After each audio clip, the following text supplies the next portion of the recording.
The descendants of the escaped slaves that moved to the north versus the slaves that were freed and then moved to the north basically exist as two populations that for a long time didn't intermarry and didn't like each other. And if you look at the recent African immigration waves, they don't really like the American. They are way more racist against American blacks than American whites are against American blacks. And if you look at the recent African immigration waves, they don't really like the American. They are way more racist against American blacks than American whites are against American blacks. I know I'm not a racist. I know my heart's in a good place. Like a lot of my best friends are freaking minorities, and they call me like a white nationalist. I'm not a fucking white nationalist. Yeah. I mean, some of these guys, I can be friends with a white nationalist, but I'm certainly not one myself. I can be friends with a white nationalist, but I'm certainly not one myself. Yeah. You know, people I can be friends with black nationalists too. That's the point. People call me white supremacist now. I find it hilarious. So I'm like, just you know, because man, you call out bullshit black culture, I shouldn't even call it black culture. It's disgusting culture created by yeah, them boys as well. Them boys. You know, but no, man, you know, because I get hit a lot because I criticize the black community for a lot of their faults. They, you know, prioritize a bunch of stupid shit, and then they, instead of like attacking my arguments, they tell me, well, you're not even black, so you can't comment on this. I'm like, what kind of low IQ logic is that? So you're telling me that I can't criticize something because I'm not of that community? That's retarded. That's like saying, oh, you can't say 1 + 1 is 2 because you're not a mathematician. You fucking retard. Like, no.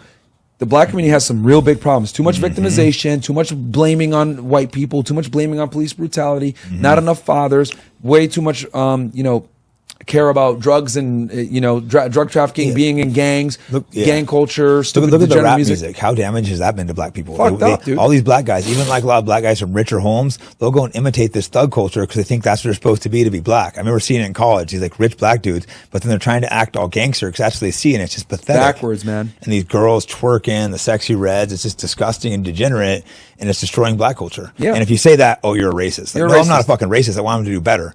I don't want black people out shooting people. You know, black people and Asians were like, black people in San Francisco were attacking Asians nonstop. They started pushing stop Asian hate. All of a sudden they stopped when they saw it was all black attackers. It's just like, there's clearly some problems in the communities. And the problem is it's not an easy fix. So it's easier just to say racism. Yeah. Or systemic racism or any of this other bullshit, which I don't think, like, you can't use racism anymore because that's what they love to use as like systemic racism.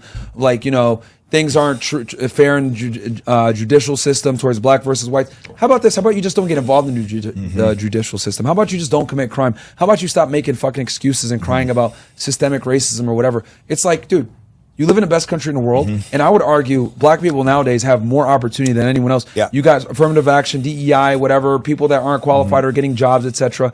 You know, that are, you know, getting jobs over their white counterparts. And then for some odd reason, if I call this shit out, I'm considered a white apologist or a white nationalist or a white supremacist. Like, no, I just acknowledge the reality that in America, right, unless if you're a white male, you know, everything is against you if you're a white male. Yeah. Like, white males are some of the most targeted race because everything can be blamed on them. You know, that's just the reality. So I call it out. Yeah, I would say if you're like, if you're young and white, put something else on your, if you're for resume or job, put your black or Native American. And if you look at the recent African immigration waves, they don't really like the American. They are way more racist against American blacks than American whites are against American blacks.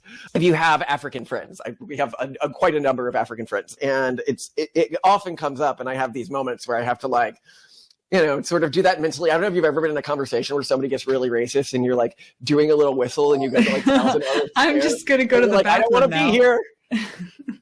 I'm not hearing this, and I'm not. I'm not hearing this. I'm not here. This isn't happening right now. Please, no one have a recorder on. But this happens all the time when I'm talking to my African friends. Because because they know that they're not going to have the same blowback that, you know, I would have for saying something like that, and so, you know, they I think relish in being able to get away with this. But then let's go over some other stuff. I'm watching us sweat. Repercussions of slavery.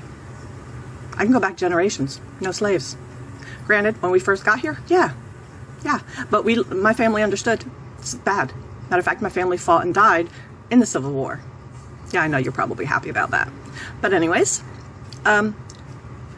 should we hold black people, you know, should you suffer the repercussions of slavery? Or did you forget that black people in Africa actually sold other tribes, other black people to the white people and the Hispanic people? Yes, and the Hispanic people. Because the majority of slaves that were taken out of Africa actually went to South America, not to North America. So are you going to hold South America responsible for the, have them suffer the repercussions of slavery? Because they actually ended it long after we did, like I said in my other videos. I don't see that happening. I don't see you calling them out. I don't want to be a white girl. I've never, been a white girl. I've been treated as a white person, and I am white, but I don't necessarily identify. Sure. I don't identify myself as white. Sure. I identify myself as a Cuban American, as Latina. You are, by lineage, you are no different than the typical Caucasian in this country. Just the white American. You're equally the same European descent. However, because your parents are from Cuba, just on that little thing alone would cause the white American to reject you. Am I right on that? Yep, that's fair. You're equally the same people as the gringos. You're equally the same European descent, German descent, whatever, right? As the white people here, but because your parents... Biologically, my father was of European descent, of German descent. My mother, as far as I can identify, again, it's been harder to track down my mother's lineage than it has my father's lineage. But as far as I can track down, my mother is French, Spanish, and Portuguese. You prefer to identify Hispanic rather than a white person, right? Like the gringo. Yeah. And you know what? I would support that you are a Hispanic or Latino, whichever. I actually support that because technically you fit the criteria of Hispanic and or Latino because you are a Spanish speaker and you descend from Europe. That to me is exactly what a Hispanic or Latino is. Your heritage is European descent. The language of Spanish is obviously Latin language. So yes, you are Hispanic and Latino. Where I said is, do you categorize me also under the same umbrella as Latino, Hispanic? And you said yes. And I said, how does that work? And you explained because we speak the same language. And I said, the only reason why I speak your language is because your people took away mine. That's why I speak yours. You speak it because that's actually your European heritage to speak it. I speak it because your people took away my language and forced us to speak yours. So that actually makes us two different types of people. Yeah, I'm the colonizer and you're the colonized. Absolutely. The fact that you're trying to categorize me under the same umbrella as you because I speak the language that your people forced me to speak, I disagree that I am also a Latino and Hispanic on the strength of that. On the strength of that. So do you understand then when I say that I agree that you are the Latino and Hispanic? That is what I'm always trying to fight for. That it's people like you who should be the Latino and Hispanic, but people like me are not, because the only thing that makes me a Hispanic is the fact that I speak Spanish. I'm against that because how could you categorize me in the same as you if the reason why you speak Spanish is because that's actually your true heritage. Me, I speak it because people of your heritage took away my heritage and replaced it with yours. That's... Holy shit, you're right. Right.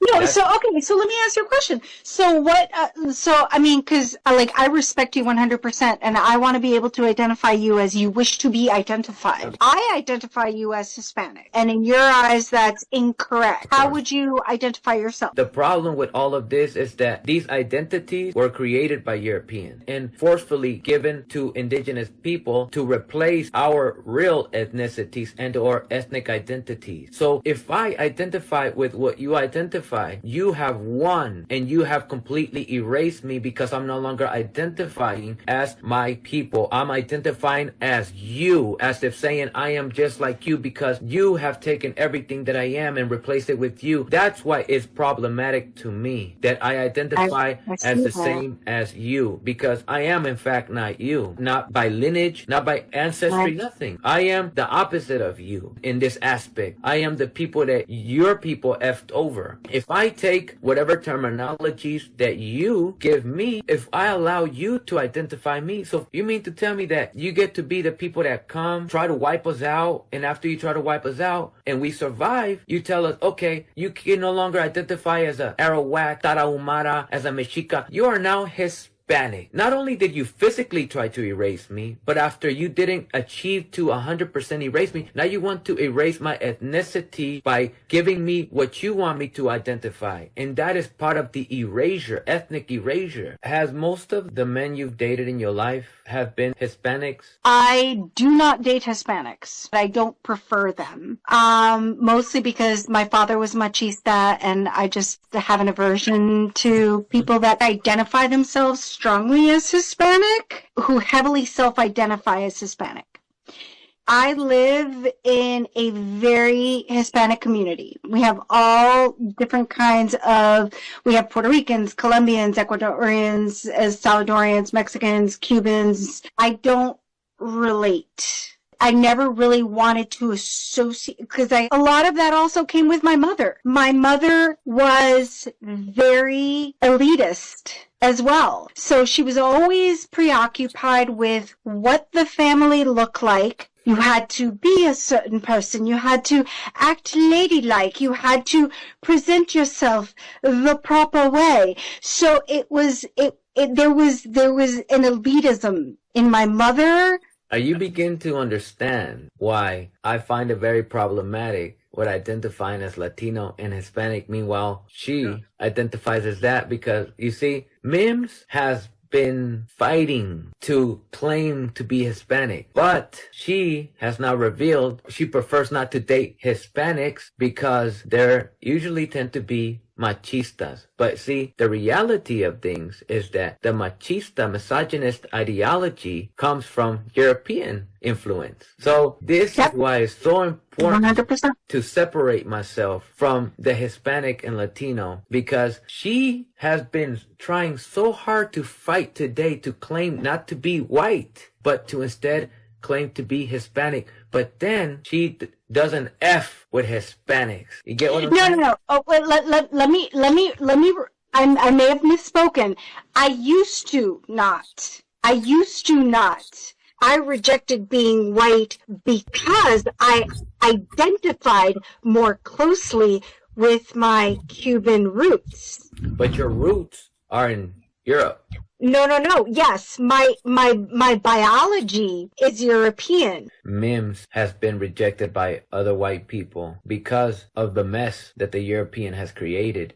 This is not the doing of people of color, if you will. This is the doing of white people's. This is all white people's mess. All of it. The reason why I have an issue with what Mims is doing is because she is choosing an identity that we have no choice but to take on. We have had no choice but to take on that identity that she has the privilege to choose back and forth from. So this is their doing and this is their mess. So if they're suffering from this, I can't feel bad because this is all you. Your tears are supposed to make me feel guilty. We have no choice but to accept being a Cubano, a Puerto Riqueño. We're supposed to be Arawaks. We're supposed to be Zapoteco. But because of you, now we have to be a goddamn Cuban or a goddamn Mexican. But see, you are like, you know what? I know I'm white, but I feel like being Cuban. I understand that I have the privilege to switch back and forth, but I don't choose to be Cuban. I have always been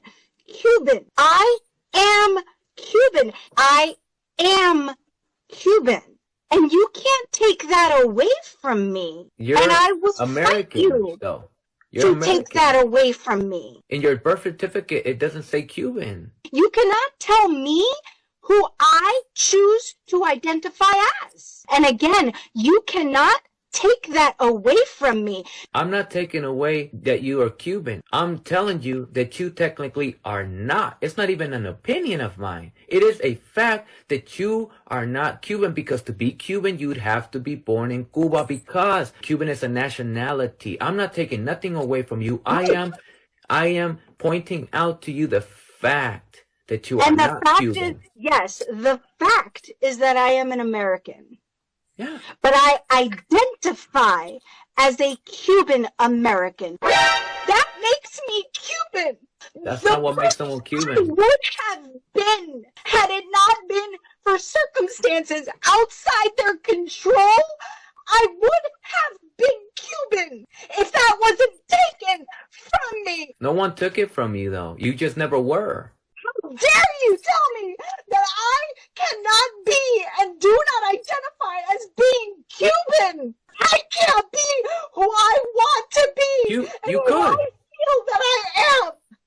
could, but it's just not true, though. The fact is that I am an American. Yeah. But I identify as a Cuban American. That makes me Cuban. That's not what makes someone Cuban. Would have been, had it not been for circumstances outside their control, I would have been Cuban if that wasn't taken from me. No one took it from you, though. You just never were. How dare you tell me that I cannot be and do not identify as being Cuban? I can't be who I want to be. You and could. who I feel that I am. You could, but it's just not true, though. This is the part that I want you guys to understand, is that I was never given that choice. I would have been that Cuban that I was meant to be. And now you're ripping that shit away. You're ripping it away. Do you see how...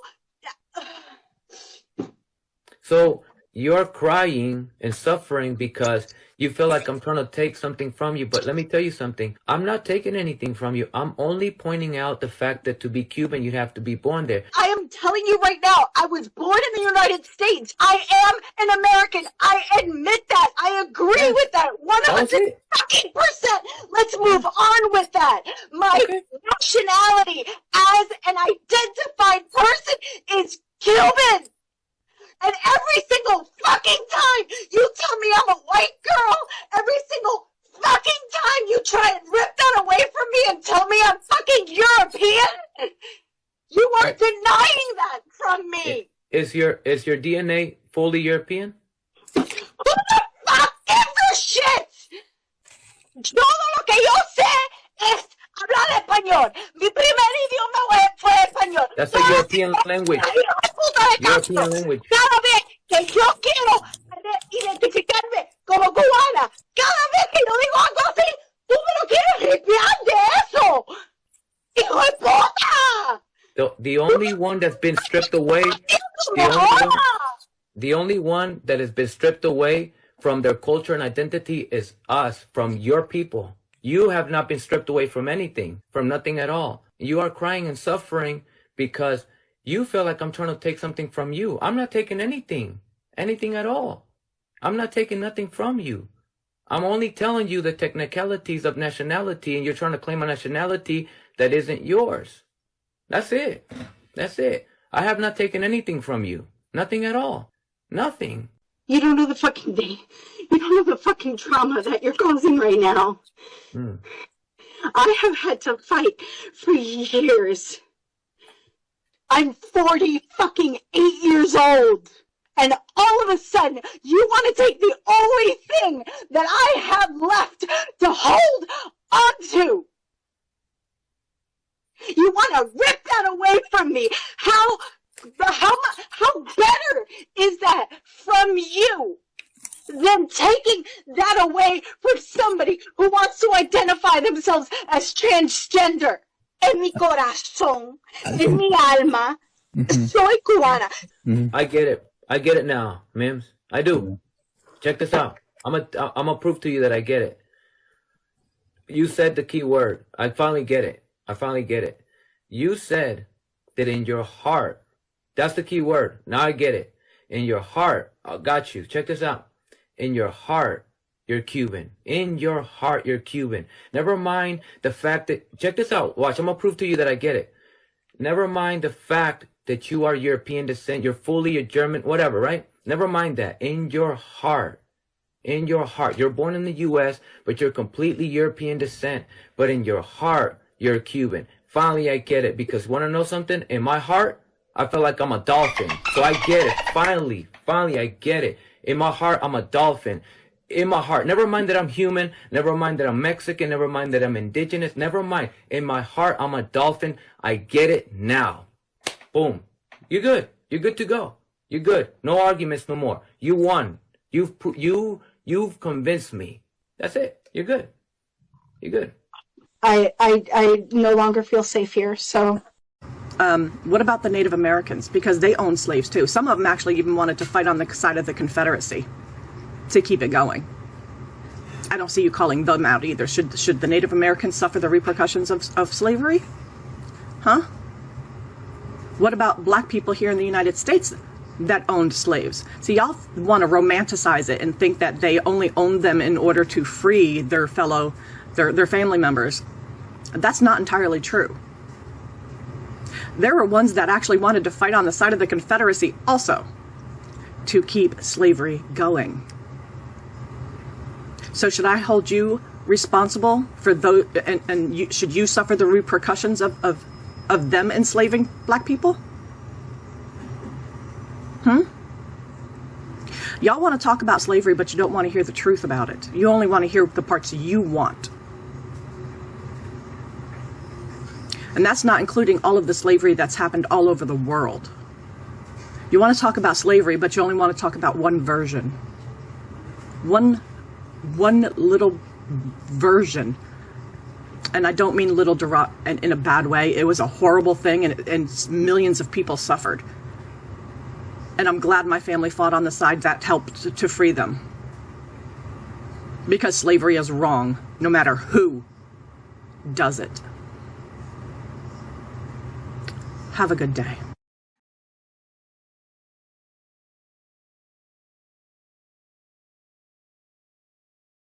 Historically, slavery is something that people inflict on others, right? You don't, generally speaking, enslave people like yourself.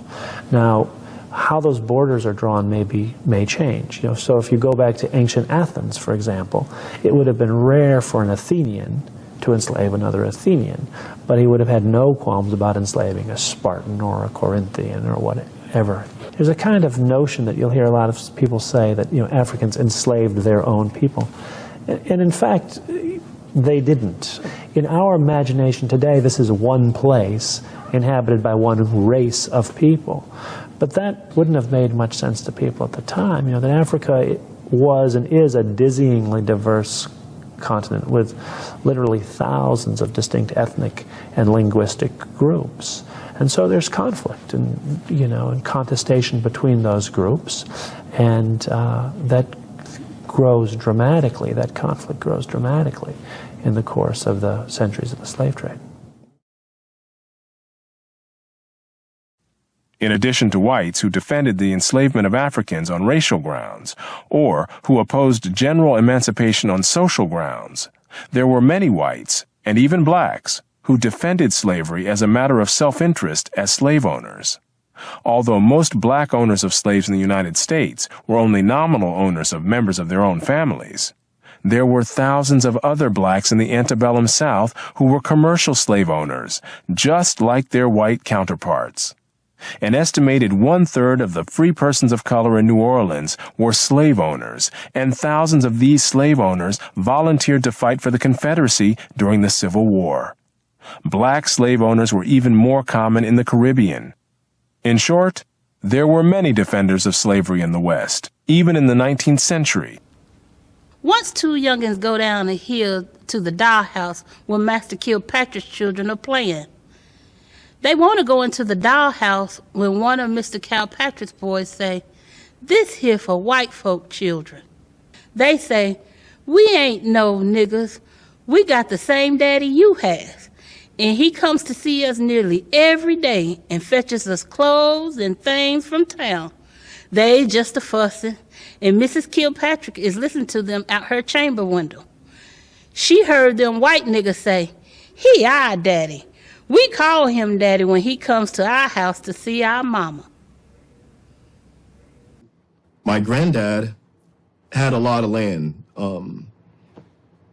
So, yeah, the whole, slave lineage, my great-great-great-great-granddad was a slave a slave owner, I'm sorry.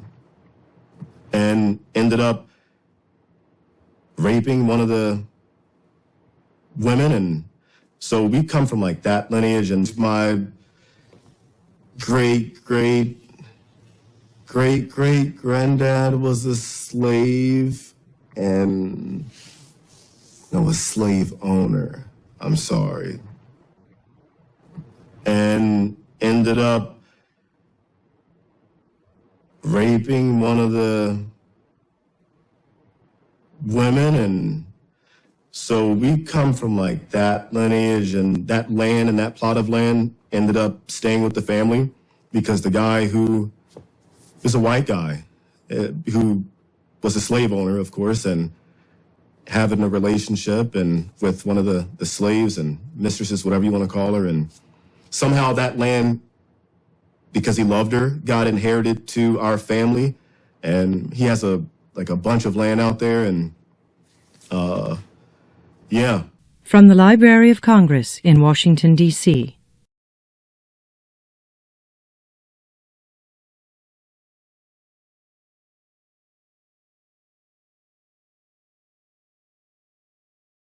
Good afternoon, ladies and gentlemen, and welcome to the African and Middle East Division of the Library of Congress and to our noontime lecture series with today's program entitled Classified as White, Historical Insights into the Racial Classification of Americans of African and Middle East Descent. I'm Joan Weeks, head of the Near East section and Turkish specialist. Now I'd like to invite Dr. Mohamed Salahi, our Arab World Specialist, to the podium to introduce our speaker for today's program. Mohamed?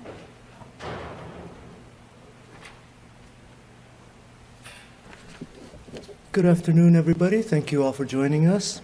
Our speaker today, Randa Kayali, is a professorial lecturer in anthropology at George Washington University's Elliott School for International Affairs. She received her doctorate from George Mason University in Cultural Studies in 2013 and an MA from American University in Cairo in Sociology Anthropology. So without further ado, Dr. Randa Kayali.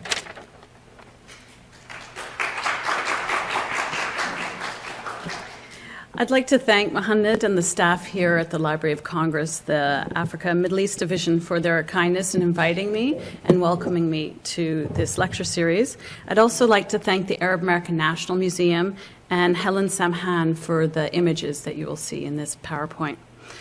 This piece is a work in progress, so I hope and I'm looking forward to the question and answer session. The classification of Middle Easterners and North Africans in the U.S. as white by race stretches back over a century ago. In light of the possibility that there might be a new Middle Eastern and North African box, a MENA box, and I'll use that acronym throughout my presentation, on the 2020 census form, this historical research has contemporary significance. In today's presentation, we will learn that debates over the MENA racial classifications are not novel, and that a deeper examination of history and critique of the historical narratives offers the contemporary reader three noteworthy insights.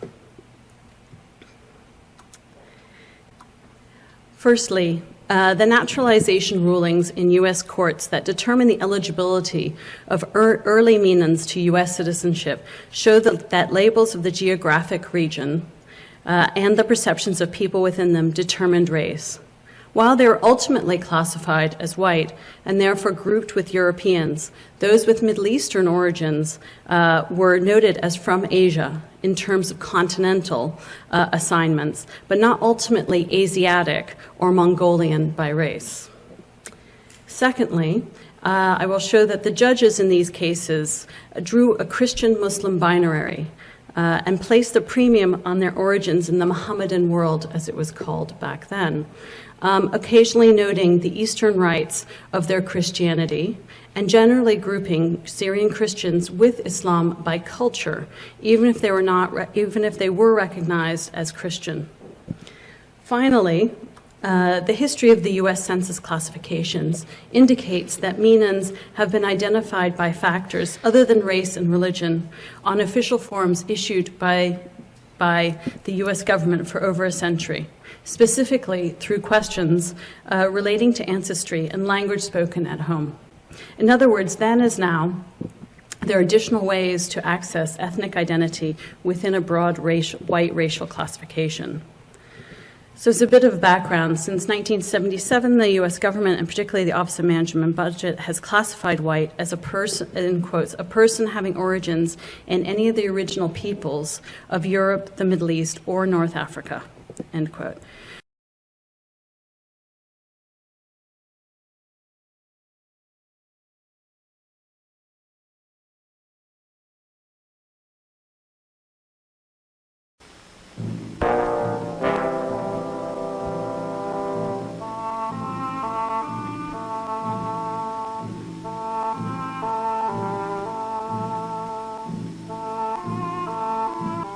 Ethiopia, Africa's ancient kingdom, has been shrouded in mystery since the beginning of recorded history.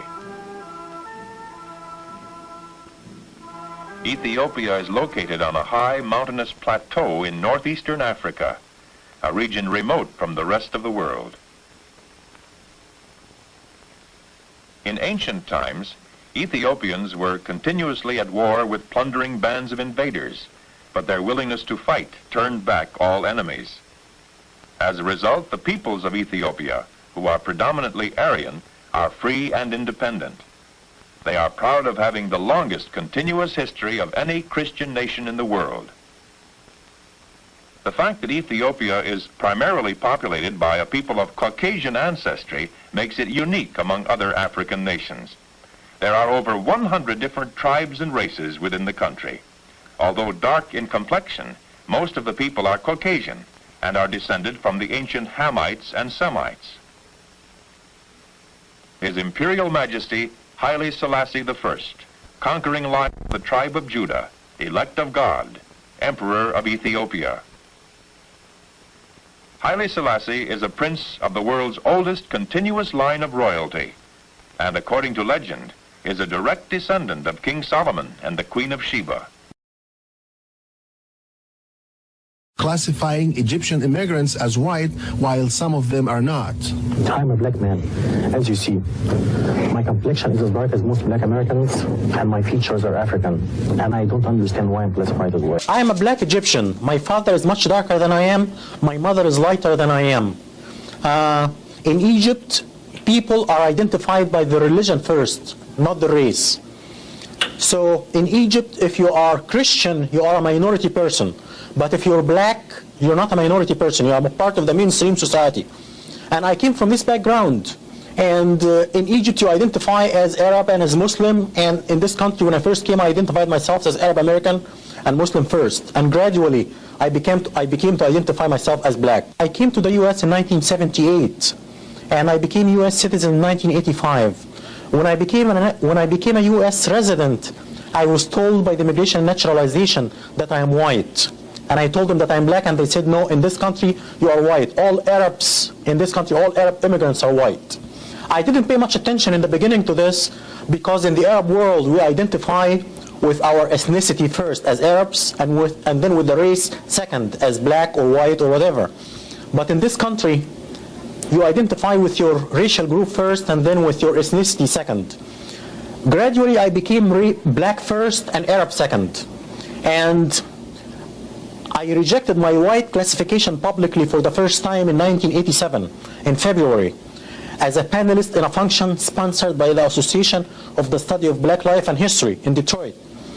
I said that I belong to two minority groups. I'm Arab American and Black American, and I'm racially black and ethnically Egyptian. I was harassed by my employer right after that. I work for a white school district. The superintendent is white, all the associate superintendents are white, even though that we provide services to 30% black population.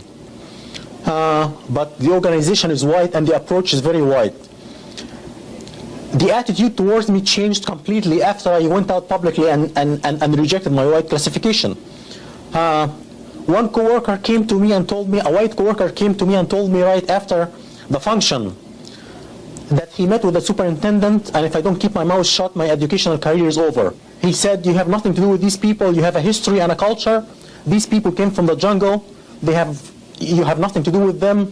These people lie and steal. When I see one of them in my neighborhood, I call the police. And I was told by the director of general education, who is retired now, in '88, I was told by him that I get people angry when I say that I'm black Egyptian. If I just say that I'm Egyptian, I would get along. I have to add that I was denied promotion twice because I chose black classification.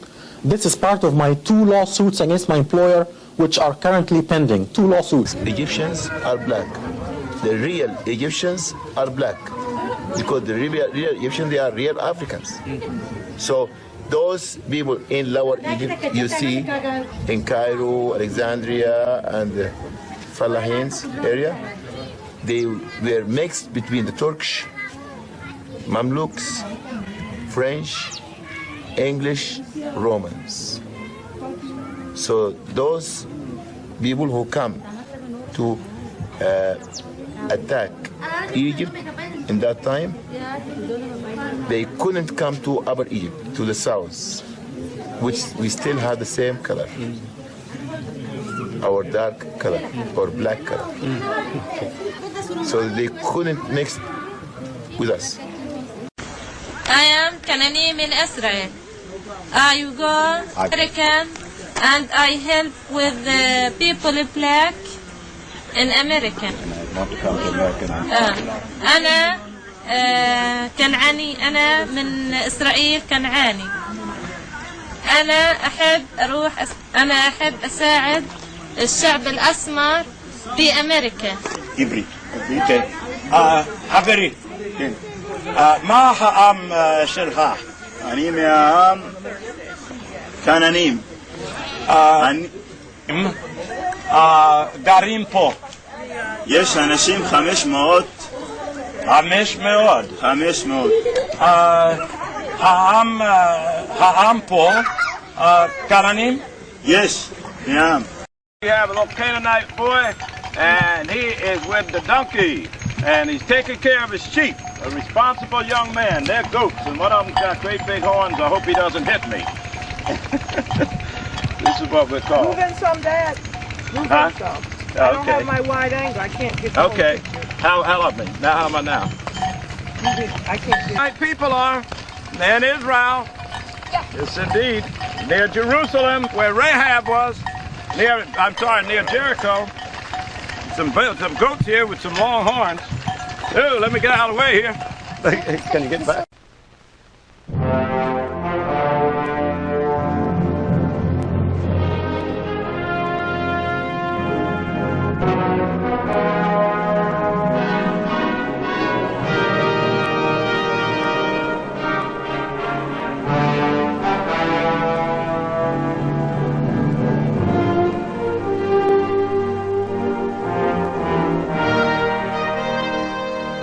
Modern Palestine does not exist.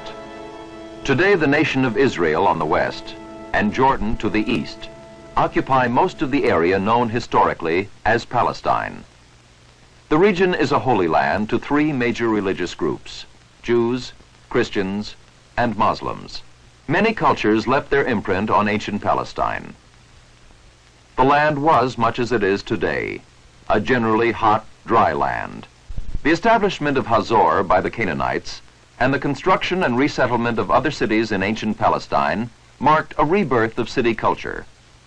In unearthing these ancient cities, archaeologists also uncovered figurines that suggest the weapons of the Canaanites, pottery that shows both Egyptian and Minoan influences, representations of many gods and goddesses which indicate a polytheistic religion.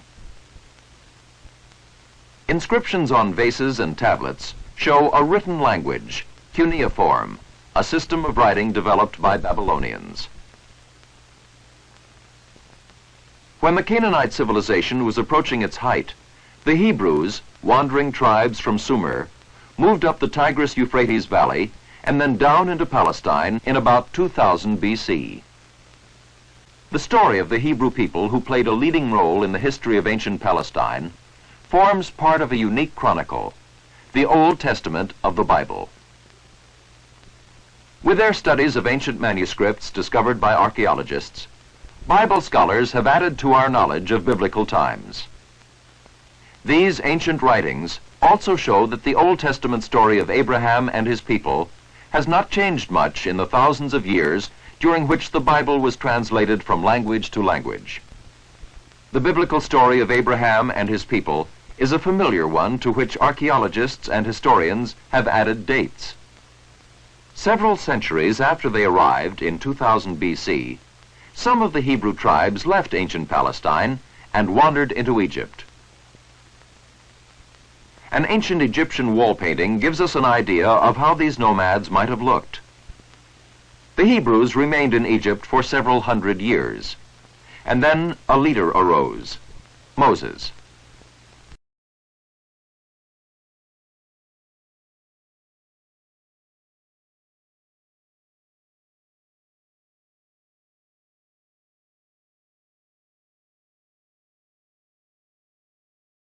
It states in the biblical story that the Hebrews were supposed to make bricks from mud and straw.